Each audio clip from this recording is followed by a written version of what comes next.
Hello, friends. Craig Ballard, Locked On Blue Jays.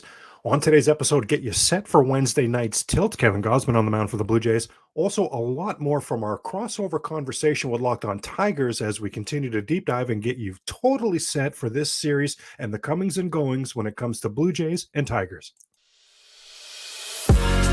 You are Locked On Blue Jays, your daily Toronto Blue Jays podcast. Part of the Locked On Podcast Network, your team every day.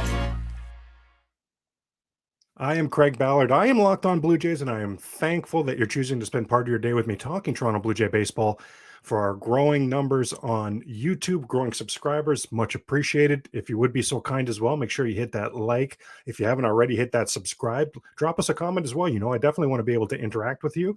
And please, if you know, friends, family members, coworkers that are Blue Jay fans as well, put the pod in their hands as well. Let's grow together, the Locked On Blue Jay podcast.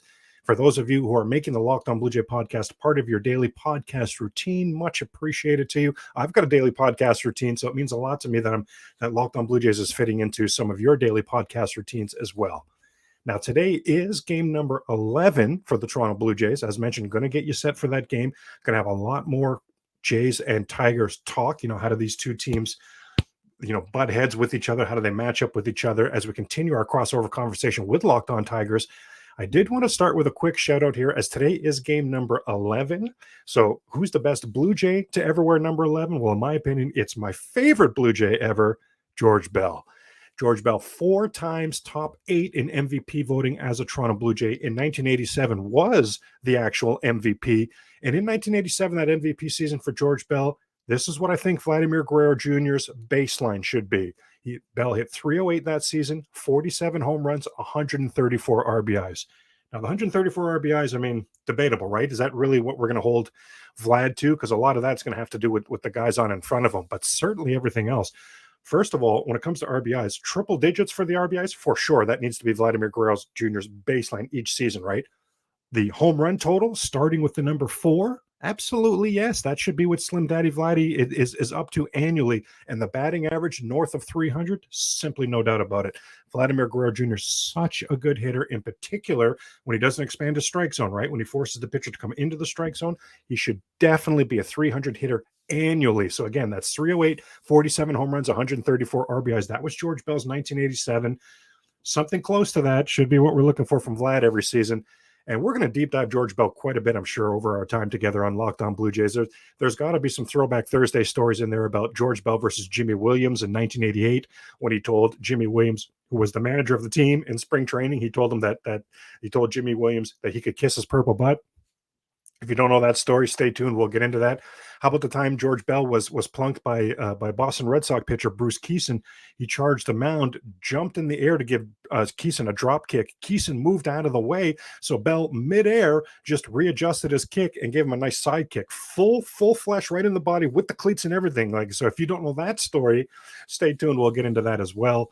Now, certainly worth mentioning that George Bell was part of the first group of stars that really put the Blue Jays on the map. Not the first all-star, right? The Dave Stieb existed, Damaso Garcia existed, but the first, grouping, positions of stars. That was that mid-'80s outfield, right? George Bell, Lloyd Moseby, and Jesse Barfield. That was the first group of stars that really vaulted the Blue Jays into contention and really vaulted the Blue Jays into being a household name. Love George Bell. Love George Bell. If you're a George Bell fan as well, hey, I want to hear from you in the comments. Absolutely. Now let's jump into more of our crossover conversation with Locked On Tigers as we get you set for tonight's pitching matchup, plus a lot more Blue Jays and Tigers info in this conversation. Now, with Scott Bentley from Locked On Tigers, we've taken a look at the home opener, the matchup. Now going through the rest of this series. So Scott, in the middle game, and you touched on this a little bit earlier, you guys will face Kevin Gausman. Blue Jays will face Eduardo Rodriguez. No stranger to Erod with the unbalanced schedule for so many years. He was a Boston Red Sox. The Toronto Blue Jays, I have no explanation for it, Scotty. It's the reason for the bald head, how badly they've done against lefties the last couple seasons. Because this season, there's balance in the lineup, but all the way up to this season, it's been all right-handed hitters. So how are they so bad against lefties? I don't know.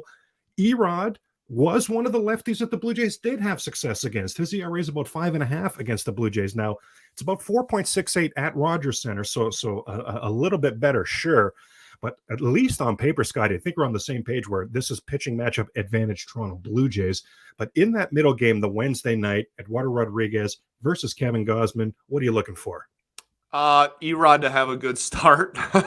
Like it really is as simple as that. There's been so much turmoil and controversy and stuff surrounding Erod. And it's really unfortunate because it's has to do with last season, just going back home and not picking up the phone and just kind of like going MIA for like 3 or 4 months in the middle of the season. And Wow. so he got off to a slow start, then he got hurt, then he finished his rehab assignment and then was gone until August. And when he came back, he was fine. But at that point, the season was over. It was too little too late. No one even cared. And so far this season, he's had a couple of starts under his belt. And neither of them awful in the sense that like he hasn't got blown up for a ton of runs yet, but neither one very exquisite either, right? Like neither start so far has been very great either. And so I know, again, like it's a tall ask, but there is no like easy day for anybody in this rotation until the end of May. So like if you want a good start, we have yet to have a starting pitcher go 6 innings yet on the season. We're almost 10 games in. So I would like the ace. I know he's not an ace probably on a playoff contending team, but our ace, who's getting paid more money than anyone else in the rotation, to go out there and just have a solid start for the love of everything. He was your opening day starter, yes, this season? Yeah. Yep. Yeah, so and last year, that's 2 years in a row. There you go. Yeah, there you go. Things expected. Certainly brought him in on that free agent contract. Absolutely, yes. More with Locked On Tigers in a moment here, but first let's talk some FanDuel. Grand slams, no hitters, double plays, they're all back. And there's no better place to get in on the MLB action than FanDuel. That's America's #1 sportsbook. That's because right now, new customers can step up to the plate with a no-sweat first bet up to $1,000.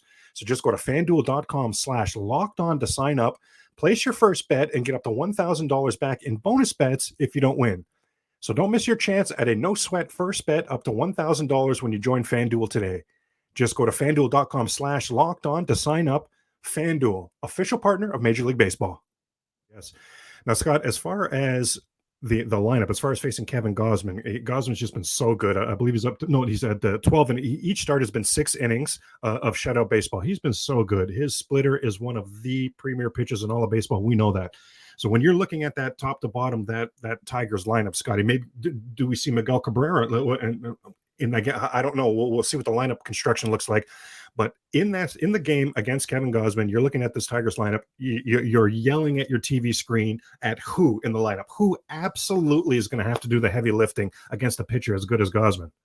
Wow, that's a heck of a question. I would say that the players that I think the whole season, it is vital that these two gentlemen perform on a nightly basis, because you're not going to get a ton of offense from anywhere else in the lineup, is, as you mentioned earlier, Green and Torkelson. That's a duo that lately they've been playing up in the lineup together. Green been batting second a lot this season. Torkelson been batting 4 or 5 a lot this season. And Tork's hitting the ball hard, and Green has gotten off to a pretty decent start as well. So if they are to produce, it's going to have to be based around those two at the top or heart of the lineup doing something. But the one player who everybody is just begging to put together even a couple good at-bats or get on base or do even remote damage. Got to be Javier Baez.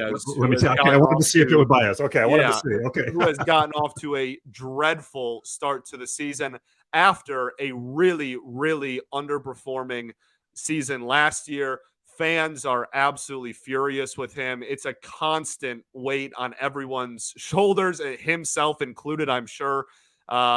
Everybody is all up in arms about Javi's production since becoming a Tiger, and this year he had 2 hits on Sunday, and going into that game, I think he only had 3 hits on the season. So we are just begging for Javi to step up and be that player that we paid him to be. So I guess that's probably the one. If you're asking who I'm yelling at my TV about, it's probably Javi Baez. But if you're asking me which player or two players do I expect the production to come from if we want to sneak in a win, it's going to have to be one of the two kids. I knew you were going to say Javi Baez, and I don't blame the Tiger fans. That was a big contract. There was certain expectations brought in, and it's one thing to not live up to the expectations, Scotty. But I mean, and I'm not kicking you when you're down here, but he's not even been. He's been so bad. Javi Baez is a guy right now, and for a while that I've seen as such an easy out. And I hate to say that you do not have to throw a pitch in the strike zone to him, and he'll. For a Blue Jay fans, think about when Teoscar Hernandez first came up. You could throw that slider down and away that's way out of the strike zone, swing and miss, fastball that's up elevated out of the strike zone, swing and a miss, break off that slider down and away out of the strike zone. 3 pitches, none of them were even close to the strike zone, but there's Teoscar Hernandez walking back to the dugout because he struck out swinging. That's what I've seen from Javi Baez, and if I'm seeing that from the outside looking in, then Tiger fans, I know you're living it, Scotty. So I do hear you there. I'd love to get your thoughts real quick because we talked about you mentioned Green and Torkelson, and you were mentioning in an earlier segment that last season that was supposed to be the big deal, was these guys on the major league level. Okay, here's some steps forward. Okay, here come the Tigers with the development. It didn't happen, and I'm a big Riley Green fan, Scotty. From the outside looking in, it didn't happen. Where are you on these two guys right now? You say that this season they're the ones that have to do the heavy lifting. I would think your faith was through the roof on them starting the 2022 season. Is that still your faith? Where are you on these guys right now? Riley Green, it's going to be really hard for my faith to ever waver on him. Wow. I really do think that he is the truth, and he's going to be fine and going to be one of the key players to this team throughout the hopefully uptick in this rebuild that we are praying is soon. I really do like Riley Green is an unbelievable talent, and I fully expect him to be a big part of this team for the foreseeable future, hopefully the next decade plus or whatnot. Torkelson's the one where everybody has a different opinion on him these days, just because last year was so bad for him at the plate. And so far this calendar year, so including spring training, he's been hitting the ball really hard. And it's in the first half of spring, he wasn't getting results. In the second half of spring, he was getting results. And now so far this season, he does seem to be hitting the ball harder and striking out less. And he's not tearing the cover off the ball as far as, stats go and whatnot. I think his average is in the 220s or 230s. But he does seem to be taking a step forward and seems to be at least a little bit better and more comfortable at the plate this year than he did last year. So, I don't think Torkelson will ever be like mid or high 900 OPS guy that I think a lot of people maybe expected him to be on draft night going number 1 overall. But I do still think he very much has the capability of being a mid or high 800s OPS, middle of the lineup bat for a good team. And I think we're starting to finally see some, even if they are baby steps, some small steps in that direction. So is it unfair to put, to say that on a night-to-night basis, like 2 of your least experienced players in your lineup have to do most of the heavy lifting? Yeah, but that's where we're at, 6-7 years into a rebuild, unfortunately. Oh, jeez. Well, we lived through the JP Ricciardi 3-year plan, which about 7 years later after he was fired didn't work out. So right. I do feel some of your pain there, Scotty. I do feel some of your pain. I guess I did want to ask about Vladdy because I know his start to the year has been I know he hits the Tigers well historically, but this start to these seasons, some people have been talking about him getting off to a little bit of a slow start. This is obviously a Tigers team that, like the Red Sox, for instance, just got swept at home by the Pirates, then came into Detroit and absolutely knocked our doors off. So this is, if there's ever a get-right team for an opponent, unfortunately, it seems to be the Tigers for the last several years. So kind of what are you expecting out of Vladdy? And I'm sure that 9-8 games in, there's no actual concern yet, but what are we making of his start so far? What's absolutely incredible, Scotty, is that I love getting the point of view from other fan bases. Because, Scotty, I'll tell you right now, Vladimir Guerrero Jr. has been excellent to start the season. Okay, good. Excellent to start the season. Only 3 strikeouts on this 10-game road trip. Did not expand his strike zone at all. Barely any swings and misses. Was taking his walks. He's got about upwards of 10 of the hardest hit. It went, way over 100 miles per hour on the list of hardest hit balls of the season. His name is peppered up there. Matt Chapman's name is peppered up there. Scotty, he's been very, very good. I'm a firm believer in the moves that the Blue Jays made at the trade deadline and this offseason to really add flexibility and depth to the lineup. But I firmly believe that the heavy lifting of this offense still has to be that top three in the order: George Springer, Bo Bichette, Vladimir Guerrero Jr. None of those three from a 92-win team last season. None of those three had seasons even on par with their average season, let alone for a guy like Bo and Vlad at their age, who you'd think would take steps forward. Did not happen. Vlad himself said that he said recently, he talked about this actually a few times in spring training, that when he came to the team last season in 2022, it did bother him a little bit that the video game season he put together in 2021 didn't even earn one first place vote for MVP. Said there's no way I was the MVP over Shohei, but to not even get one first place vote really surprised me, stuck in my craw a little bit, if I'm being honest, upset me a little bit. So he was coming into 2022 looking to be better than the video game performance he had in 2021. And then, of course, Scotty, as you've seen, as we've all seen many times, when you don't get off to that start that's going to lead to that, you already have this incredibly lofty goal. You don't get off to the start you're looking to get to. Now you're chasing all these numbers. And we saw Vlad time and time again trying to hit that 5-run home run, trying to get 3 doubles in one at bat, like just trying to do way too much. Where he gets himself in trouble is when he expands his strike zone. When he allows himself to play the pitcher's little reindeer games, Vladimir Guerrero Jr. gets himself in trouble. When he insists, and that's what he's doing so far this season, Scotty, when he insists on only swinging at strikes, when he brings the pitcher into the strike zone, you already know that swing is, I refer to as, I call it controlled violence, Scott. It's controlled violence. It is such a whip. It is so powerful through that strike zone. He's just doing so much damage. And last season, his approach at the plate, things really went south on him. He was going up there, mid to the end of the season, looking for one pitch, period. I don't mind going up there looking for a pitch, but there can't be a period, Scott. It's got to be a question mark. I'll go up there looking for that 4-seamer, or not question mark, a comma. I'll go up there looking for the 4-seamer, comma, but I'm not going to sell out to it because I'm going to be ready. What if he flips up a curve that just sits there and is looking to get dealt with? So he was letting all these things go right down the middle if it wasn't exactly what he was looking for. This season, and I think the addition of Don Mattingly has really helped him between the ears, because his situational hitting is so much more improved. And just his approach at the plate, he's back to being that Vlad that we saw his entire time coming up through the minor leagues, insisting on only swinging at strikes. And when he swings at strikes, Scotty, superstar, absolute superstar. So it's funny that to have someone on the outside looking in saying, "Hey, is Vlad?" Because maybe the number, but the numbers are pretty good still. But no, I can tell you, they Scotty, are. Yeah, they are. They are for sure. I think it was a combination of opening series and then obviously last season that was a big discourse which you touched on. So we don't have to go back into it, but he's so unbelievable. One more segment just around the corner here as we continue to talk Blue Jays and Tigers in the crossover conversation with Locked On Tigers. But do want to mention that Pro Baseball GM, this is simply one of the coolest games I've played in a long time. I've always thought it could be a great Major League GM, and as it turns out, it probably shouldn't be a surprise, but it's not all that easy. If you've had the same thought and fantasized about managing your own franchise, go and download Pro Baseball GM immediately. The game allows you to manage every strategic aspect of a franchise. You play through seasons and you lead your franchise and fans to glory as you build a historic dynasty. In the simulation, you're responsible for hiring the right coaches and staff, managing team finances, scouting and drafting players. You manage through difficult personalities and injuries, and you navigate your franchise through free agency and all the ups and downs of a season. All of this in a challenging and realistic game world. Ultimate Baseball GM is completely free and playable offline, so you play on the go as you want, when you want.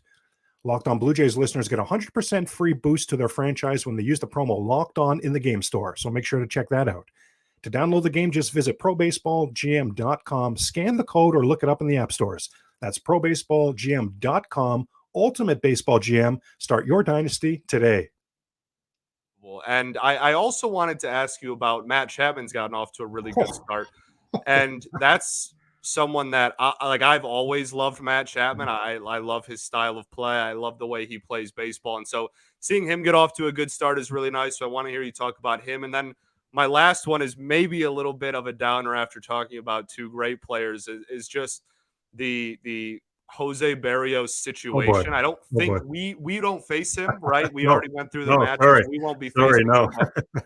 As someone who who watched Jose Berrios come into my ballpark and dominate Sure. the Detroit Tigers when he was in Minnesota year after year after year, to see him then go up north and leave the division and then struggle is really frustrating for me, but I'm sure it's much more frustrating for you. You know, it's so funny, Scotty. You were mentioning something on a segment we did yesterday, and remember I told you after, I was like, "Oh, you mentioned something. I forgot. That's what it was." When you're describing Spencer Turnbull, good stuff, but where he gets in trouble is when he misses his location.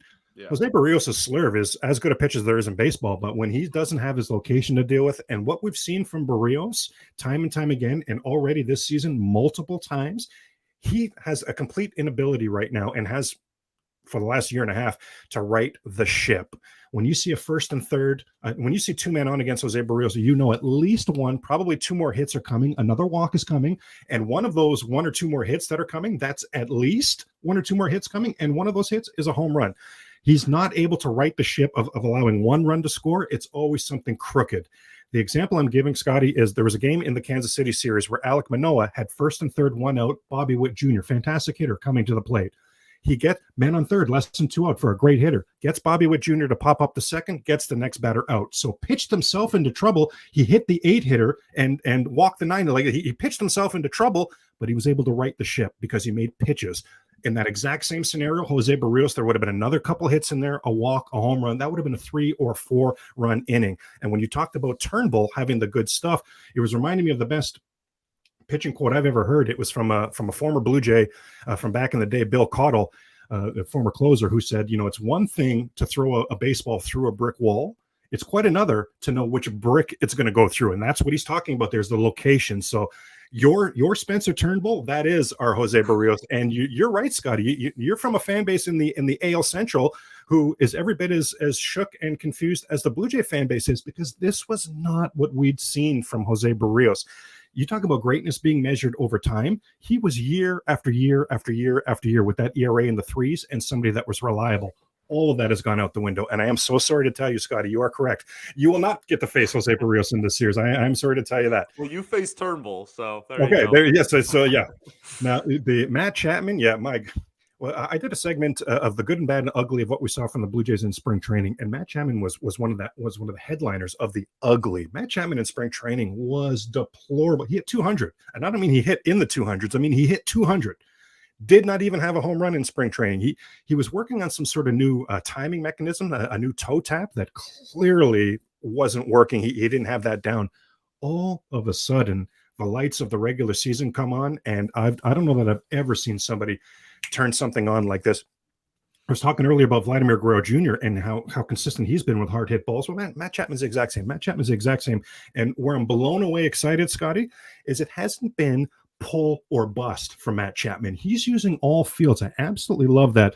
And not to get you even more worried, as I know you are with the series with the Blue Jays, but I don't think you can. Yeah. Okay, there you go. Well, the Jays took 3 out of 4 from Detroit last season in Toronto, and in that series, Matt Chapman had 4 home runs. I remember yeah, very much so. I remember talking about it. Yeah. There you go. Yeah, he's been off just a sensational start. Such a veteran presence. He started the season hitting down in that 7 spot. He's already up to the 4 spot and wow. on this team.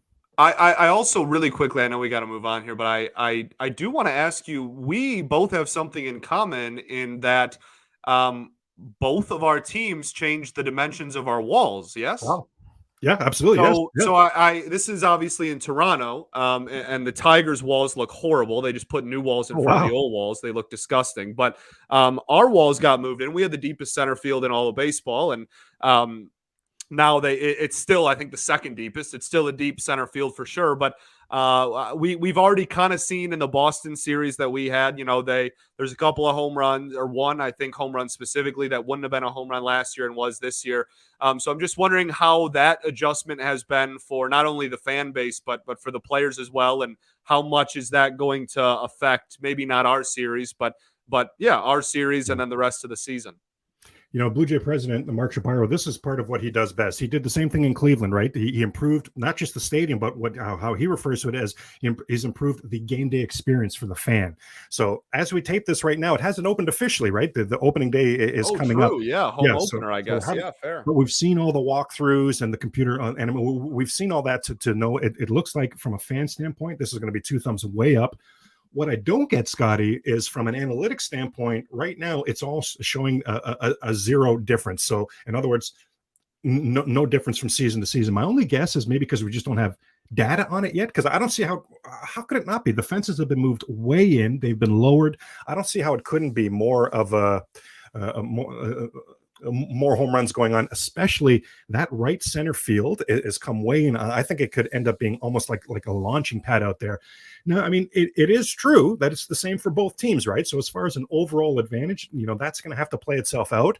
Where I am excited, Scotty, is this Blue Jays schedule early on is insanely road heavy. It's unbelievable. Now, of course, that has to work itself out in the wash, right? So the second half, the home schedule is very favorable. So if there is an advantage that a team can get from these shortened walls, by the second half of the season, the Blue Jays would have figured that out, and they were already a very good home team. So I'm hoping that these moved-in fences, these new dimensions, take this from being a good home team to a great home team.